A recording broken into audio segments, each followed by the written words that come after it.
Lucas, capítulo de número 9, nós vamos ler a partir do verso de número 18, tá? Glória a Deus.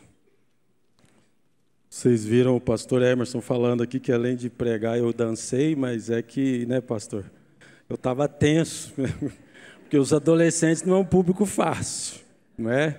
Eu falei, eu vou ter que fazer alguma coisa para me soltar aqui. Eu já liderei adolescentes, eu sei que não é fácil, né? Você pregar e eles ficarem ali ligados em você é uma tarefa complicada. Mas foi bênção lá. Encontraram aí Lucas 9? Amém? Vamos ler a partir do verso 18, diz assim: estando ele orando à parte, achavam-se presentes os discípulos, a quem perguntou: quem dizem as multidões que eu sou?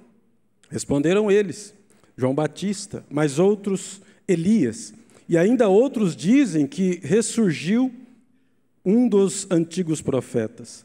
Mas vós, perguntou ele, quem dizeis que eu sou? Então falou Pedro e disse: és o Cristo de Deus. Então, ele, porém, advertindo-os, mandou que a ninguém declarasse tal coisa, dizendo: é necessário que o Filho do Homem sofra muitas coisas, seja rejeitado pelos anciãos, pelos principais sacerdotes, pelos escribas, e seja morto, e no terceiro dia ressuscite. Nós temos aqui um texto, então, com uma indagação de Jesus Cristo aos seus discípulos, a respeito de como a fama dele estava correndo, então, no meio do povo. E é verdade que muitas coisas estavam surgindo, muitas ideias estavam surgindo a respeito de quem era Jesus. E falsas ideias, vamos dizer assim, né? E não é surpresa para a gente saber que o ser humano, depois do pecado, ele passou então a andar errante, né? E procurando uma necessidade então de identidade. Muitos que estavam ali talvez trazendo uma ideia errada de quem era Jesus, estavam sim tentando tirar da mente das pessoas quem Jesus era, porque Jesus é que traria identidade, que traria uma sensação de pertencimento e de sentido para a vida dessas pessoas. E isso por uma ação, é claro, do inimigo. E nós vemos que o ser humano ele vive em busca de evidências, e essas evidências vão dar para ele ali, né, um lugar para ele se agarrar, para ele sentir que ele tem ali uma origem, né, para dar sentido para a personalidade dele e ele viver com sentido na vida. Então, ele vive buscando algum lugar para se agarrar, não é verdade? As pessoas querem saber de onde elas vieram. E assim a gente vê que, em tese, né, o ser humano, na verdade, ele morre de medo, sabe do quê? De ser excluído. Morre de medo de ser deixado fora, de ser tirado para fora. Você percebe que Adão, ele pecou, ele foi lançado fora do jardim, não é? Quando você, por exemplo, erra ou comete uma falta com um amigo, com a roda de amigos, as pessoas te excluem. E a gente fica preocupado, não é verdade, com o que os outros falam. Fica preocupado se a gente vai ser aceito, se as nossas ideias, né, se o nosso jeito de vestir. E é por isso, muitas vezes, que a gente vai aceitando algumas coisas na vida. Tim Keller, ele traz essa definição, que o homem ele tem muito medo de ser excluído, afastado, rejeitado. E por isso que a gente fala, muitas vezes, da forma que a gente fala, o nosso jeito de falar, porque a gente está se adaptando a um grupo, né? Nosso jeito de se vestir, e tantas coisas assim. Mas a palavra de Deus diz que Jesus Cristo ele foi rejeitado para que nós fôssemos aceitos. Quando Jesus Cristo pergunta a estas pessoas, quem será que a multidão estava dizendo que ele era, e quem os discípulos estavam dizendo que ele era, é para trazer sentido para a vida deles e tentar explicar e mostrar para eles, na realidade, quem Jesus é de fato. Então, Jesus está se revelando a eles naquele momento. A gente vê hoje que as pessoas estão passando por uma crise muito grande de identidade, né? A sociedade passa por uma crise fortíssima, que as pessoas estão, muitas vezes, perdidas de quem elas são, para onde elas estão indo, o propósito de suas vidas. Isso em diversas áreas. Profissional, né, sexual, no gênero, né, no sexo, no gênero. E em tantas coisas as pessoas estão buscando ser algo. Tem um transtorno chamado TDI, que é o transtorno dissociativo de identidade, que as pessoas estão normalizando, naturalizando isso. Tem gente falando assim, aqui dentro de mim mora 10 pessoas. Aí você conversa com o fulano, ele faz uma voz, daqui a pouco ele faz outra voz, daqui a pouco ele faz outra voz, é uma personalidade, outra personalidade. Negócio complicado, gente. O negócio está feio aí. Tem gente usando fralda, diz que é criança, né? Adulto, que voltou a usar fralda, aí coloca chupeta e fica falando igual criancinha. Eu sou uma criancinha de 2 anos de idade. É complicado. Eu vi até um vídeo na internet de um rapaz. É um rapaz, um preto, meio gordinho assim. E aí ele diz que sempre se sentiu meio excluído na vida, assim. Que todos os grupos que ele andava, ele conversava, ele não se sentia bem. Aí, afinal de contas, ele chegou à conclusão, ele descobriu que, na verdade, ele é um homem branco de 35 anos de idade. Falei, papai do céu. Eu fiquei até com medo de dar esse exemplo aqui, porque eu ri tanto quando eu vi, falei, acho que eu vou perder o rumo da... Então, ele disse que, na verdade, ele nunca foi... Ele tentou convencer os amigos, né, pretos dele de que ele é um homem branco, mas ninguém acreditou, né? Que ele não é mesmo, né? Entrevistaram a mãe dele falou assim, não, ele disse que trabalha na Coca, que é engenheiro da Coca-Cola. Aí a mãe dele falou, não, ele não trabalha. Ah, é? Ela falou, também adoraria acordar e dizer, eu sou a Rihanna, né? Ela falou, mas não é assim que a vida funciona. Então, são transtornos, né? Doenças, coisas que precisam de tratamento, e precisa do Espírito Santo de Deus na vida dessas pessoas, que a crise de identidade está muito forte. As pessoas estão passando por coisas que não dá para explicar. E o que Jesus está trazendo aqui, então, para a vida dessas pessoas? Jesus, ele está, nesse momento, centralizando nele toda a identidade, toda a origem, tudo que o ser humano precisa para ter sentido na sua vida. Então, quando ele pergunta para eles, ele está tentando entender dos seus discípulos se eles estão realmente captando, entendendo, percebendo quem é Jesus Cristo. E esse é o título da mensagem hoje, pode colocar aí. O título da mensagem é esse: quem é Jesus? Talvez você fale assim, pastor, mas é, né, uma mensagem muito óbvia, né? Não, não é óbvia. Porque muitas vezes nós estamos também pregando um Jesus que não existe. Você pode estar acreditando num falso Jesus, num falso evangelho. Você pode estar vivendo uma vida cristã que não é a vida cristã que a Bíblia está te pedindo para viver. Porque estamos caminhando por ideias que foram criadas e não pela palavra de Deus que está diante de nós. Então, quem você é? Será que você é realmente quem você escolheu ser ou quem Deus te criou para ser? Ou será que você é o que a sociedade está dizendo, o que a moda está dizendo, o que as pessoas estão dizendo que você é? Você está se moldando pelos padrões desse mundo, dessa terra, ou você está deixando a sua vida ser guiada pela palavra de Deus verdadeiramente? Porque em muitos momentos nós queremos nos adaptar e ser aceitos. Como o pastor Hermes falou do coração aqui, o coração ele tem isso, o coração ele quer ser recebido, ele quer ser aceito, né? Ele quer elogios. E muitas vezes a gente vai se deixando levar e a gente não está vivendo o evangelho. Primeira coisa que eu gostaria de falar para esta mensagem aqui é que Jesus é aquilo que Jesus não é. Então a gente tem que entender o que Jesus não é também. Jesus não é uma ideia. Ele não é uma ideia formada, e muito menos uma falsa ideia. Que muitas falsas ideias estavam surgindo a respeito de Jesus Cristo, de quem era Jesus. Por isso Jesus perguntou para eles, quem as multidões estão dizendo que eu sou? Eles falaram, alguns estão dizendo que é João Batista, que João Batista ressuscitou. Engraçado que depois Jesus ressuscita, eles não acreditam, né? Mas eles estão querendo falar que Jesus Cristo era João Batista ressuscitado. Outros estão falando que é Elias. Jesus Cristo era o Elias, ou alguém que ressurgiu dos antigos profetas. Essas eram todas falsas ideias a respeito de Jesus Cristo, de quem era Jesus de fato, que estavam sendo disseminadas no meio do povo. E Jesus já está alertando eles para isso, que as falsas ideias, os falsos profetas, os falsos ensinos estavam já sendo levados e colocados no meio do povo. Jesus Cristo, nesse momento, ele traz essa pergunta, é claro, de uma forma proposital. para alertar essas pessoas. Porque Jesus Cristo era um homem notável, uma pessoa notável. Qualquer um iria perceber que Jesus Cristo não era uma pessoa comum. Aos 12 anos, quando subiram para Jerusalém, Jesus Cristo ficou lá, né, em Jerusalém. Os pais dele não perceberam, eles foram embora, não perceberam que ele estava no meio das pessoas. E ele ficou 3 dias lá, com 12 anos de idade, conversando com os doutores da lei, sendo interrogado e interrogando eles. O texto diz isso, lá em Lucas 2, verso 41. Então vê que Jesus Cristo não era uma pessoa comum. Me lembro no dia que aconteceu algo exatamente comigo, com a minha esposa, como José e Maria. Eu fui pregar numa igreja na cidade vizinha, e os meus filhos se espalharam lá pelos carros dos outros lá, né? Na hora de vir embora, eu vim embora. Desceu todo mundo do carro, estava faltando um fio. Cadê o fio? Ficou lá na outra cidade.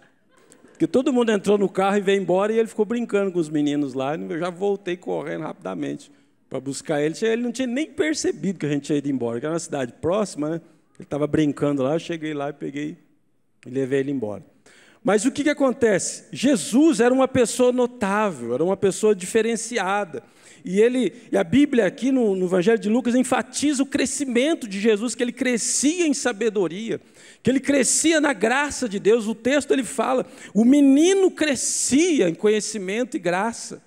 Vê que a identidade de Jesus, ela está ali firme, ela está clara. As pessoas conseguiam ver o DNA de Deus em Jesus, porque Jesus transmitia a graça de Deus, o cuidado, o amor, a sabedoria para as pessoas desde criança, já desde a sua adolescência. Então, se as pessoas não estavam entendendo, é porque alguém de fato estava distorcendo quem Jesus era, e distorcendo com ideias falsas, né? Então a gente precisa entender, por exemplo, Jesus não é uma ideia do passado, né? Como eles acreditavam desde o Antigo Testamento que viria um Messias revolucionário, iria levantar talvez um exército, né? Conquistar novamente, né? Um reino e formar ali um Estado para governar a base, né? De poderes bélicos. Não. Jesus não é essa ideia, porque essa já era uma ideia que Deus Deus não ia adotar essa ideia, é uma ideia do passado. E muitas vezes nós estamos vivendo e pregando também ideias do passado, acreditando em ideias do passado. Um Jesus que já foi pregado, um Jesus que já foi falado, mas do jeito errado, com o ensinamento errado. Nós não podemos acreditar também em ideias do presente, porque eles estavam ali naquele momento inventando e falando que Jesus era João Batista. Se Jesus era João Batista, então ele era um homem comum, ele não tinha divindade, ele não fazia parte da Trindade. Simplesmente estavam mais uma vez distorcendo quem era Jesus. Até João Batista, antes de morrer, lá em Lucas 7,19, ele teve dúvidas, porque ele começou a ficar desconfiado. Falou, esse Jesus aí é muito bonzinho. Será que é ele mesmo? Ele manda os seus discípulos ir lá perguntar para Jesus se era ele mesmo o Messias, ou se eles tinham que esperar o outro Messias que viria. E Jesus então dá a resposta para eles. Jesus cura muitas pessoas, e depois de curar aquelas pessoas, ele volta-se para os discípulos de João Batista e fala assim, vai lá e fala para ele o que vocês estão vendo e ouvindo, que as pessoas estão sendo curadas, e o evangelho está sendo pregado aos pobres. Então Jesus Cristo, mais uma vez, afirma ali a sua identidade, quem ele é, como um Deus que tem poder e que tem autoridade sobre todas as coisas aqui na terra. Amém? Glória a Deus. Então Jesus Cristo nesse momento mostra. Então nós não podemos resumir Jesus também só a obra da cruz. Pastor, você está falando só a obra da cruz? A obra da cruz é grandiosa, maravilhosa. Mas ela é um ato de Deus, ela não é o Deus todo. Deus é muito maior do que tudo isso. Então, às vezes, nós pregamos Jesus e parece que a gente coloca Jesus na cruz toda hora. A gente mesmo está devolvendo ele para a cruz, esquecendo-se de que ele venceu a morte, que ele ressuscitou, de que ele está vivo, de que ele permanece aqui e de que ele já era antes da cruz e ele será eternamente. Então, muito cuidado Não ficarmos parados com a nossa mente em um Jesus histórico que ele foi esse Deus encarnado que esteve aqui, viveu essa história, em 3 anos ele cumpriu a sua missão, morreu, ressuscitou, mas cumpriu a sua missão, esse tempo passou. Hoje ele é um Deus vivo, que vivifica, que cura, que restaura, que faz a diferença na tua vida e na tua casa. Amém? Então tome muito cuidado.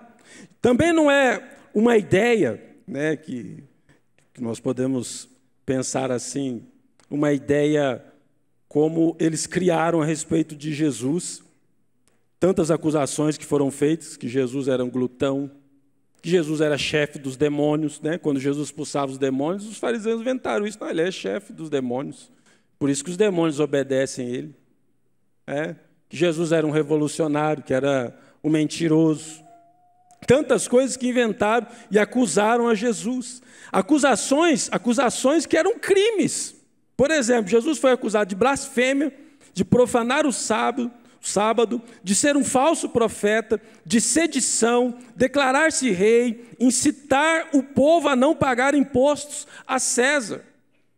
Tudo isso aqui eram crimes que estavam considerados ali na lei hebraica, né, da lei judaica, e também para os romanos, para o governo romano. Eram crimes passíveis de serem punidos com pena severa. E Jesus foi acusado de todos esses crimes, além desses outros que eu já citei aqui, de ser acusado de ser glutão, chefe de demônios, ser um pecador porque comia com pecadores. Então você vê que é sempre um intento de distorcer quem Jesus é, né? De tirar da mente das pessoas a real identidade de quem Jesus é de fato e do que ele veio fazer de fato. Porque se você distorcer o que ele é, você distorce o que ele faz. Ou se você distorce o que ele faz, você distorce o que ele é. Por isso sempre estavam interrogando Jesus, pedindo sinais para Jesus, questionando o que Jesus fazia, e sempre na presença de outras pessoas, para criar uma ideia falsa de quem Jesus era. Então tome muito cuidado. Tem religiões hoje pregando, tem religião pregando, por exemplo, que Jesus é Miguel, que Jesus é um arcanjo, que Jesus não é Deus, que ele não é uma divindade, que ele não faz parte da Trindade. Tem pessoas que nem pregam a Jesus, citam a Jesus como um profeta, um grande homem, um homem notável, uma pessoa que esteve aqui. Muitos dizem que ele não se encarnou de fato. Ou seja, tantas ideias distorcidas que são trazidas a respeito de Jesus. E Jesus não é nada disso. Amém? Glória a Deus. Ele não é João, não foi, não é João Batista, nenhum dos profetas, e nem ressurgiu dos antigos profetas. A gente sabe que ele é o Filho de Deus, o unigênito, o primogênito, aquele que veio para morrer, para ressuscitar, para nos dar vida, mas ele está vivo e permanece conosco. Amém? Outra coisa que eu gostaria de falar é que Jesus, ele é o Cristo. Quando Jesus pergunta para eles falam o que as pessoas pensavam. Então Jesus se volta para os seus discípulos e diz assim: e vocês? Quem vocês estão dizendo que eu sou? Aí Pedro logo já se antecipa, né? Tu és o Cristo de Deus. Então acho que outra coisa que a gente pode aqui conversar sobre isso e aprender um pouco. Jesus, ele é o Cristo. Essa declaração ela é muito importante.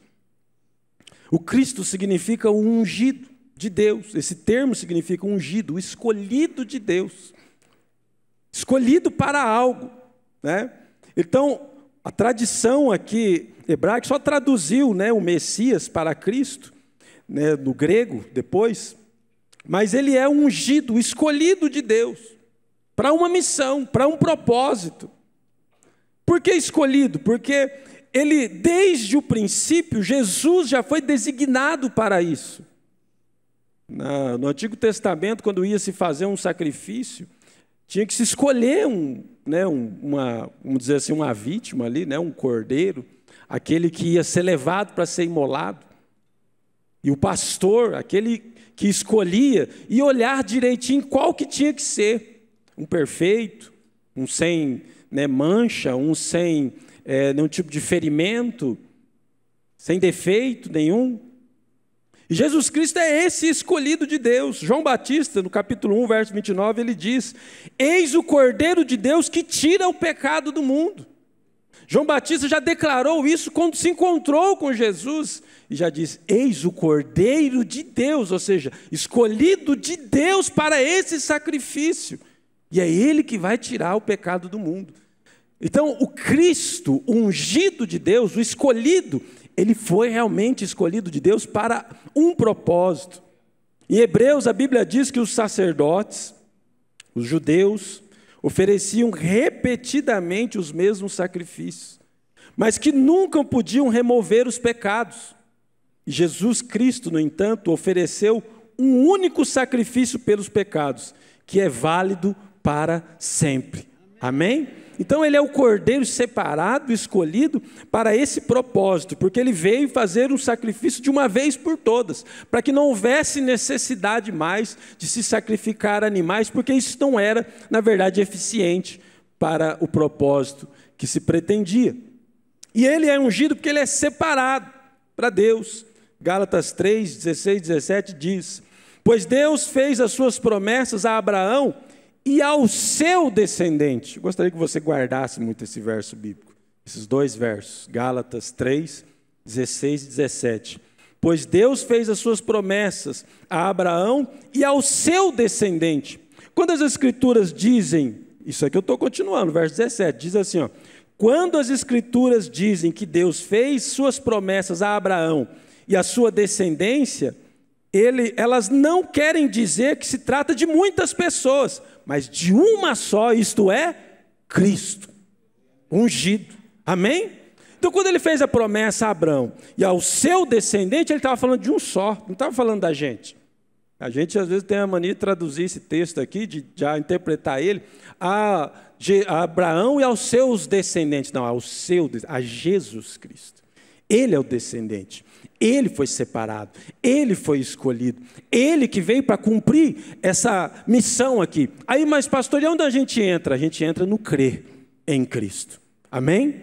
Então, quem crer em Cristo, esse se torna o que é feito filho de Deus, em Cristo Jesus. Mas a promessa é para ele. Por que a promessa é para ele? Porque só ele era apto a fazer esse sacrifício, porque ele não tinha pecado. Então não tinha como Deus laçar ou amarrar essa promessa a nós, porque nós não temos essa capacidade de não pecar. Nós somos pecadores e só somos libertos pela graça e pelo amor de Jesus. Então Deus fala, para garantir mesmo que a coisa aconteça do jeito certo, então eu vou fazer a promessa ao descendente, a Jesus Cristo, porque eu sei que ele vai fazer. Aí o que você faz? Você crê nele e está tudo resolvido. Amém? Glória a Deus. Então ele é separado por Deus. Então João Batista também disse que Jesus, ele é o varão que tem a primazia, porque já existia antes de mim. Ou seja, ele já estava separado antes de mim para isso. Então ele é o Cristo. E ele é o Cristo também porque ele é autorizado. Amém? Toda a autoridade foi dada a ele.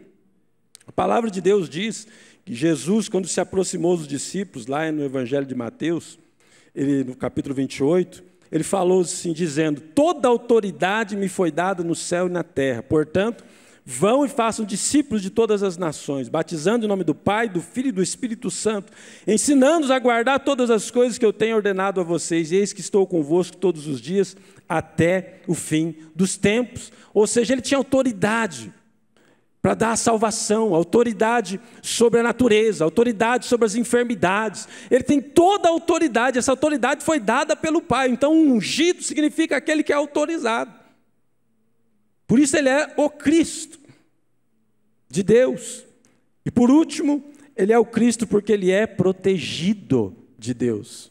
A unção também, essa unção com óleo que se fazia para aqueles que eram levados à condição de rei, sacerdotes, é trazido da ideia do convívio pastoral, que os pastores também ungiam as suas ovelhas para protegê-las de animais, de insetos. Então eles untavam ela com bastante óleo, e os insetos, quando subiam nelas, eles escorregavam. É um tipo de proteção também. Então Jesus é o protegido de Deus. Em Atos 10, 38 diz: e vocês sabem que Deus ungiu Jesus de Nazaré com o Espírito Santo e com poder. Então Jesus andou fazendo bem e curando a todos os oprimidos do diabo, porque Deus era com ele. Amém? Ele era protegido de Deus, ungido de Deus. Ele mesmo diz, quando vieram prendê-lo, ele fala: eu andei tanto tempo no meio de vocês, vocês não fizeram nada, mas hoje vocês vêm me prender porque isso é para que se cumpra as Escrituras. Amém? Então ele era o protegido. Então por isso ele é o Cristo. Amém? Glória a Deus. Terceiro ponto que eu quero passar para vocês. Jesus, ele é a resposta de Deus. Amém? Quando Pedro responde, ele diz que ele é o Cristo, mas ele diz também que ele é o Cristo de Deus. Ou seja, ele é a resposta de Deus. A resposta para todas as perguntas, para todos os questionamentos, para todas as ideias falsas, para todas as criações do ser humano. Jesus Cristo é a resposta. Para a crise de identidade, para o sofrimento das famílias, dos pais, das mães, dos adolescentes, jovens, das pessoas que não sabem para onde vão. Jesus Cristo é a resposta. Pessoas hoje, às vezes estão com 50 anos, 40 anos de idade, têm uma profissão e não estão contentes, ainda não sabem se escolheram certo. Tem gente que às vezes está no casamento e está ali, não sabe se, meu Deus, será que eu casei corretamente? Muitas pessoas estão com dúvidas sobre coisas seríssimas da sua vida, que não tem como voltar atrás mais. Jesus Cristo é a resposta. Jesus Cristo vai trazer calma para o teu coração e para a tua mente. Jesus Cristo vem trazer sentido para a tua vida e mostrar de onde você veio de fato. Você veio de Deus. Amém? Ele tem um propósito muito maior do que você imagina. Não é só de te dar conforto. Não é só de te dar saúde física, emocional. Te dá propósito, sentido para a tua vida, te dá calma, tranquilidade. Você não vive atormentado dia e noite. Ele é essa resposta. Amém? Talvez você tenha vivido aí atormentado e triste, mas ele é essa resposta. Jesus Cristo, ele vem mostrar para a gente que crer na capacidade intelectual, no poder do ser humano, nos leva muitas vezes a um engano. E a gente vai se esquecendo de Deus. E a gente também vai distorcendo a ideia de quem é Deus. Porque nós estamos crendo mais nas ideias humanas do que naquilo que a Bíblia fala sobre Deus. E nós precisamos entender que Jesus, ele é a resposta de Deus para a nossa dúvida. Depois, mais para frente, se você for ler aí, tem um texto que apresenta a transfiguração, no verso número 28. Quando Jesus, então, diante ali de Pedro, Tiago e João, ele subiu ao monte com o propósito de orar. Enquanto ele orava, o verso 29 diz que a sua aparência e o seu rosto se transfigurou, e as suas vestes resplandeceram de brancura. E eis que 2 varões falavam com ele, Moisés e Elias. Esse texto aqui, eu creio que ele traz uma revelação definitiva, um esclarecimento definitivo para os discípulos que estavam ali, os mais próximos dele, que Jesus não era Elias, não era Moisés. Eles viram claramente que tinham 2 pessoas com Jesus, e não era Jesus. Então Jesus vem se revelar e fala: olha, vocês precisam entender quem eu sou e quem são essas pessoas escolhidas por Deus para trabalhar para Deus, que operaram obras maravilhosas no nome de Deus, mas eles não são deuses, e eu também não sou eles. Então a transfiguração traz também para eles um esclarecimento a respeito disso, de quem é Jesus. E o texto continua, e eis que os varões, do verso 30, os 2 varões falavam com ele, Moisés e Elias, os quais apareceram em glória, falaram da sua partida, que ele estava para se cumprir em Jerusalém.